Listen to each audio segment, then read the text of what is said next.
Vamos iniciar essa gravação. Boa noite a todos. Essa é a prova de Química, que na minha opinião foi de média a fácil. Temos questões que, se você estava com calculadora, facílimas, tá?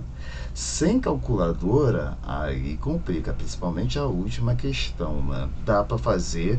Uma aluna, inclusive, deixou indicado, eu vi que ela tinha colocado os valores corretos, ela descobriu a fórmula, que não era nada difícil, já que tinha um formulário, mas mesmo assim eu dei o ponto inteiro para ela, dei um ponto. Okay?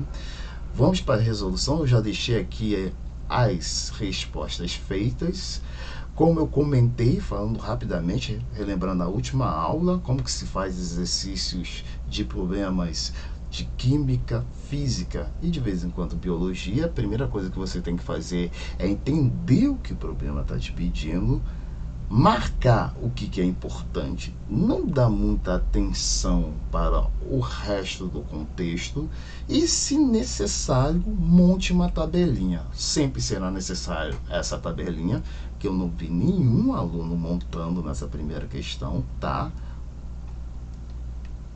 Para você saber qual fórmula você vai utilizar. Note que o mais importante aqui é o ácido sulfúrico. Para essa é a próxima questão.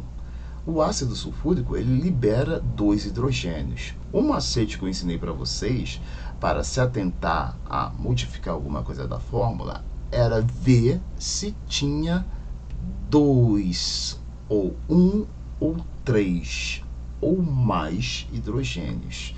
Porque quanto mais hidrogênio tiver, mais a sua fórmula vai ser modificada, tá? Mas voltando à tabelinha, eu tenho a quantidade de hidrogênios, o ácido sulfúrico, ele libera 2 hidrogênios, ou, para quem quiser macete, relação 1:2. A cada 1 mol de ácido sulfúrico, eu tenho sendo formado 2 de H+. Ou, para quem quer macete do macete, basta contar a quantidade de hidrogênios. A outra informação relevante é a concentração molar, né? Concentração em mol por litro, do ácido, 0,045, do ácido sulfúrico, mas não do H+. Mas como a relação é 1:2, ou seja, quando eu tenho 1 ácido sulfúrico, eu teria o dobro de H+, então a concentração eu multiplico por 2. Mas antes da concentração, como eu escolhi essa fórmula dentre todas essas aqui? Porque eu só tenho uma única informação, o que deixa a questão facílima, né? Era só você ver que a primeira fórmula era a fórmula da primeira questão. Era só substituir, multiplicando por 2, a concentração de H+, menos log de 2 vezes 0,45, que vai dar 0,09. Eu botei até um valor fácil, até o cara de cabeça, pô. O dobro de 0,045, 45 dobro é 90, então 0,045 vai ser 0,09, menos log de 0,09. E se você coloca em uma calculadora científica, tá? Vou usar até a do Windows aqui, que tem muitos bugs, tá? A científica deles é horrível, além de demorar para abrir, tá? Mas só foi direto para a científica, para quem quiser usar. Normalmente vem lá no padrão, mas eu já deixo como padrão a científica. Se você fizer o cálculo aqui, ele sempre vai iniciar por 0, então ele se complica tudo com logaritmos. Mas logaritmos têm a vantagem: se você calcula positivo, o valor negativo, basta você acrescentar o negativo no final. Então, eu posso pegar 0,09 e calcular o logaritmo, menos 1. Vou jogar o 45 fora, esse é meu arredondamento aqui, não tem mais ninguém para arredondar, então eu prefiro esse tipo de arredondamento nessa questão, jogar fora o que está exatamente depois da primeira casa após a vírgula. Menos o porquê, professor? porque o valor dá negativo, mas Sorensen, malandramente, botou a regra do menos pH. P é igual a menos log, tá? O pH é um fator negativo. Então, menos log de 0,9 é menos 1, que vai dar 1. Resposta, letra D. Tá? Isso para quem tem calculadora. Para quem não tem, terá que usar aquelas regras do logaritmo que eu revisei, tá? Pedi até para as professoras de matemática de vocês também me ajudarem a fazer uma revisão, porque alguns ainda têm dificuldade de logaritmo e, cara, continuo dizendo, você vai ter que acabar com essa dificuldade. Porque se você acaba, você entende, fica facílimo, porque basta decorar, na verdade, né? Aqui tem todas as regras possíveis. Tem a do peteleco, tá? Ah, mas Mauro Bruno, como que 0,09 virou 9? O que acontece? 0,09 é a mesma coisa que 9 sobre 100, tá? Certo? Só que 9 sobre 100 é a mesma coisa que 9 vezes 10 elevado a menos 2. Ou, se você quiser macete de novo, quantos zeros? 1, 2. 2. Como eu estou aumentando um número que é pequeno, então vai ser negativo. Negativo. 10, né? Porque sempre vai ser, né, múltiplos de 10, sempre base 10, base científica. E o cara que era pequenininho, que eu tornei grande, 9. 9 vezes 10, a quantidade de zeros, menos 2. Bom? E aqui eu começo a jogar com regras de logaritmo. 9, malandramente colocado aqui, que o professor te auxiliou, 9 eu posso reescrever como 3 ao quadrado. Por que 3? Por que essa cisma com 3? Porque eu falei que tem 2 logaritmos que você não pode esquecer. O logaritmo de 3, que é 0,47, que dependendo do seu arredondamento pode ser 0,4 ou 0,5, tá? E logaritmo de 2, que é 0,3, tá bom? Como é que é o logaritmo de 3? 0,47, que arredondando dá 0,5. Eu tenho a regra do peteleco, jogo esse 2 aqui para trás, menos 2 log de 3, ou seja, menos 2 vezes 0,5. Aqui é esse 10 a menos 2, que o logaritmo também, né, faz uma conta com ele. Vai ficar menos log de 10 a menos 2, assim como foi log de 3 ao quadrado, log de 9. Só que aqui tem uma grande vantagem. Se eu utilizar o peteleco aqui, como eu usei, vai ficar log de 10 na base 10. Log do cara, na base do cara, sempre vai ser 1. Então, essa é a malandragem. Quando o cara cria esse número aqui, ele está querendo chegar sempre na base 10, com 10 como logaritmizando, que é esse cara aqui. Sempre ele quer isso. Porque ele vai eliminar um logaritmo e vai ficar com um número puro, que no caso aqui vai ser 2, né? Porque menos 2 vezes menos 1 dá 2. Tá? Exatamente o que eu expliquei aqui, tá? Menos 2 log de 3, mais 2 log de 10 roda, vou ficar com 2. Log de 3 eu arredondei para 0,5, é 0,47, mas podemos arredondar para 0,5, não tem nenhum problema. Por que arredondar? Porque é muito mais fácil você fazer 2 vezes meio do que 2 vezes 0,47. Se você fizer meio, 2 vezes meio, dá 1. Só que como é negativo, menos 1. Dá 2 aqui, porque o log de 10 rodou, então só tem 2. Fica 2 menos 1, a mesma resposta, tá? Você sabendo regra de logaritmo vai demorar só mais um pouquinho, mas não é difícil por esse método aqui, que no Enem você vai ter que utilizá-lo, tá bom? Vamos para as próximas questões, que vão ser bem rápidas, porque todas são bem teóricas, tá? Você pode resolver por teoria ou por lógica, tá? Se bem que as outras duas, que são as duas mais fáceis da prova, nem lógica precisa, é só aplicação de fórmula purinha mesmo. Mas essa aqui, tá? Tem 3 formas de você fazer. Se você se lembra da minha penúltima aula, antes da revisão, né, da execução dos exercícios, você vai se lembrar que eu ensinei energia livre de Gibbs para ver espontaneidade de equilíbrios químicos. E isso aqui é um equilíbrio químico. Se ΔG menor que zero, ou seja, negativo, a reação é espontânea. Então, já marco a A. Para quem estudou e se lembrou desse contexto, já ia direto na A. Mas se eu não estudei, mas eu sei um pouquinho de lógica. Pensa comigo, se é para ver espontaneidade da reação, o que significa a palavra espontânea? Não quer dizer algo que não precisa de nenhum outro fator para acontecer, ou seja, algo que é espontâneo. Na química, na física, é algo que não precisa de energia direta para ocorrer. Então, algo espontâneo seria, por exemplo, você jogar ácido concentrado, ácido sulfúrico, na pele da pessoa. Será que o ácido... Não. Eu acho que preciso ser esquentado para começar a reagir. Eu acho que preciso de energia sonora para começar a queimar essa pele.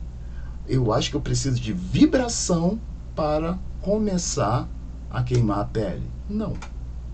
Jogou uma gota de ácido sulfúrico concentrado aqui na minha pele, já começa a corroer. Assim como eu dei uma dica em algumas turmas que isso já aconteceu comigo, tá? E foi extremamente doloroso, tá? Queimaduras de ácido sulfúrico não batem de ácido clorídrico, que eu também já tomei concentrado, mas são muito dolorosas. Essas reações são espontâneas, gente. Você não precisa de nada, nenhuma energia para elas acontecerem. Logo, mesmo sem saber que diacho é esse ΔG, por lógica, eu ia saber que a resposta é a letra A, porque ela está falando que a reação é espontânea. Terceira forma, eliminando as erradas, tá? Como eu falei para vocês, nunca eu coloco como resposta NRA, mesmo que tenha aluno ainda insistindo, né? Porque o programa que eu faço tem que ter um mínimo de alternativas e aí não aceita, por exemplo, 3 alternativas, então eu sempre coloco lá NRA, porque eu sempre aviso o aluno, não vai ser essa, a resposta é sempre ativa, a resposta sempre existe de um cálculo ou de algum raciocínio. Então a resposta está entre letra A e letra D. Vou ver a A. A A está dizendo que ela ocorre de forma espontânea. A letra B, ela precisa de energia para ocorrer. Se ela precisa de algo, ela não é espontânea. Mas olha só, é a mesma coisa que a letra C. Ela não é espontânea. Ou seja, a B e a C estão falando a mesma coisa. Mas também veja a D. Ela é endotérmica, como eu ensinei para vocês na revisão e depois em equilíbrio químico de novo. Reações entálpicas endotérmicas são aquelas que coletam calor para si. Exotérmicas são aquelas que liberam, tá? A endotérmica precisa pegar energia. Ela não é espontânea. Ela não é espontânea. Ela precisa de energia para ocorrer. Veja que eu usei essas duas frases na definição de endotérmica. Logo, B, C e D estão falando a mesma coisa. Era só você se atentar a isso, que uma elimina a outra ou a questão é anulada. Então, é afasta. Mas na dúvida, se todas estão parecidas e tem uma que é totalmente ao contrário, ó, esta aqui, então só pode ser a letra A, tá? Veja que tem duas delas que são totalmente antagônicas. A A, ela ocorre de forma espontânea e C, ela não é espontânea. Então, só usando a lógica, você vai ver, pera, então essa questão está falando de espontaneidade, porque uma está falando que não é e a outra está falando que é. Então a resposta tem a ver com isso. E como as outras duas estão falando sobre não espontaneidade, a resposta só pode ser letra A, tá bom? Para quem fez com calma, com toda certeza deve ter notado isso e acertou essa questão, tá? Muitos alunos acertaram, mas outros infelizmente não. E aqui vem o karma do aluno, não sei porque aluno quando vê, né, questão discursiva, ele acha que é para pular, não vou fazer, estou revoltado, tem que ser de marcar, porque vocês acham que é mais fácil, e vocês estão vendo que de vez em quando não é, e aqui não é. Essa questão aqui e essa aqui são muito mais fáceis que essa aqui, você não precisa de cálculo algum, mesmo que alguns, não sei porque, insistindo em fazer cálculos aqui. Sim, a resposta é isso e isso. Vamos a número 3 primeiro. Fórmula de Cassé. Se não tivesse isso aqui, a questão poderia ser até difícil, mas eu tenho o formulário. Está pedindo diretamente quanto que vale o Cassé. Só que, veja bem, de novo estão te dando dica. Admita que o estado físico da glicose é sólido. Você tem que parar para pensar, por que ele falou que é sólido? Ele está tentando te relembrar de algo que foi ensinado em aula, que sólidos não entram em cálculos de constantes de equilíbrio, tanto Cassé como Kp. Tá? Nunca. Porque eles valem 1. Tu pegou uma coisa que é sólida e no final você vai ter ela de novo. Ou seja, ela não variou, ela vale 1. Então, se ela vale 1 na conta, 1 vezes qualquer outra coisa é a outra coisa. Por isso que você não considera sólidos em cálculos de constante de equilíbrio. E, na mesma toada, etanol, um líquido puro, tá? Um líquido puro que não tem nenhuma interação com o outro, que senão seria uma solução.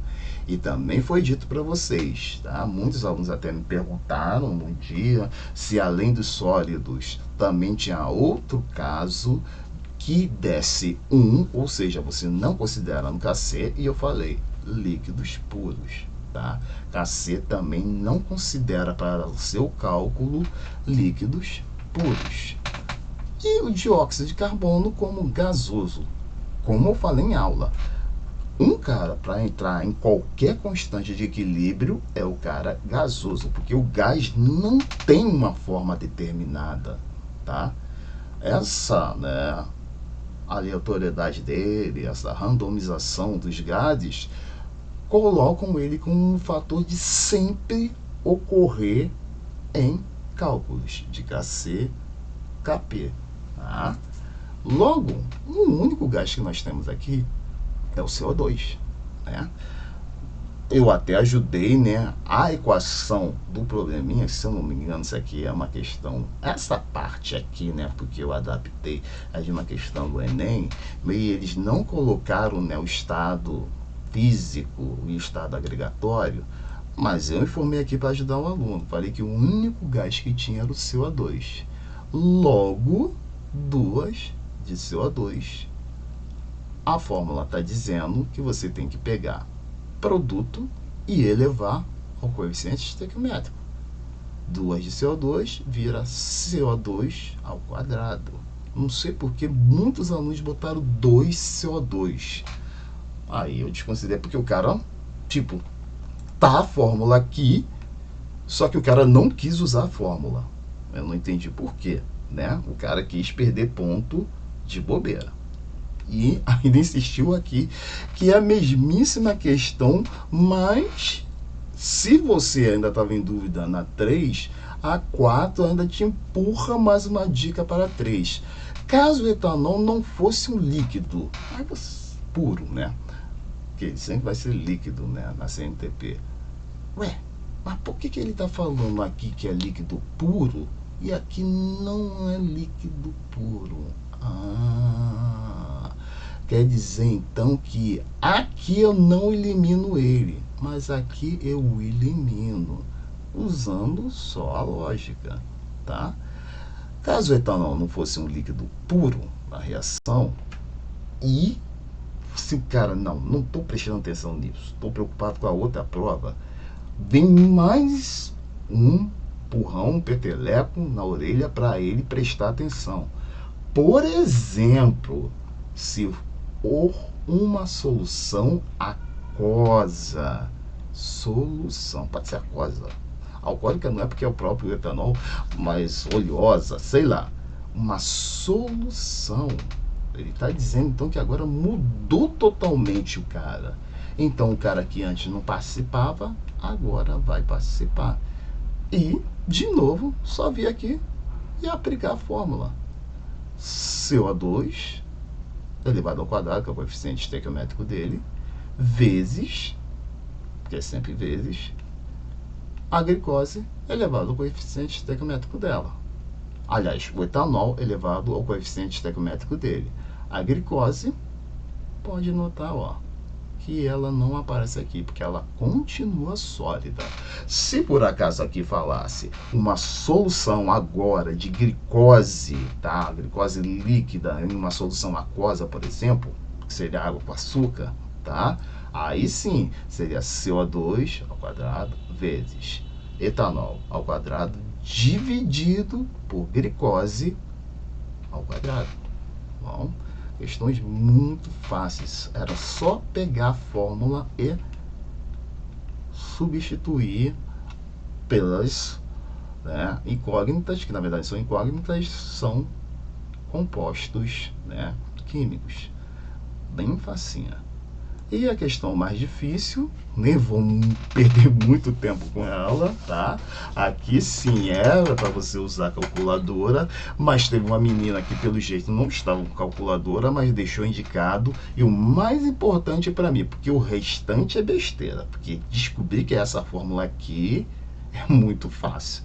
Com as informações que ele deu aqui, a única fórmula gigantesca que pega essas informações todas é Kp igual a Kc. Até porque a própria questão está te dando Kp e está perguntando, aliás, está te dando Kc e está perguntando o valor de Kp. A única fórmula que relaciona as duas é essa aqui. Então, duas formas de ver fácil, que esta aqui é a que você vai utilizar.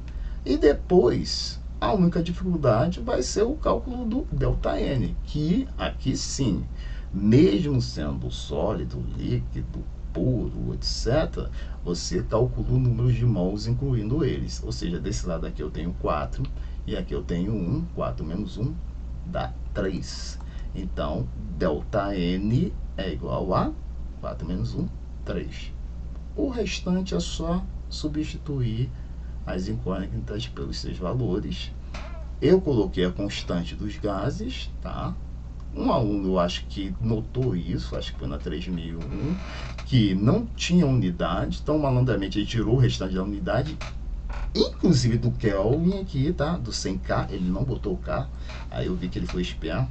Até porque, se aqui tem K, a constante aqui seria K a menos 1, ou seja, K cortaria com K. Então, a dica que eu falei em aula, se colocou uma constante sem unidade, quer dizer que a outra constante, que o Kp é uma constante também, não vai ter unidade, tá? E depois é cálculo, dá para fazer na mão também, mas aqui não dá para aproximar tanto, mas com a calculadora você faz esse cálculo aqui em 2 segundos. E aproximadamente deu 16 vezes 10 ao quadrado. Quem chegou aqui e botou ao cubo, eu dei o ponto inteiro, tá? Não precisava passar daqui, porque aqui já é um cálculo mais robusto, ok? Qualquer dúvida, pode me procurar. Valeu, pessoal. Até mais.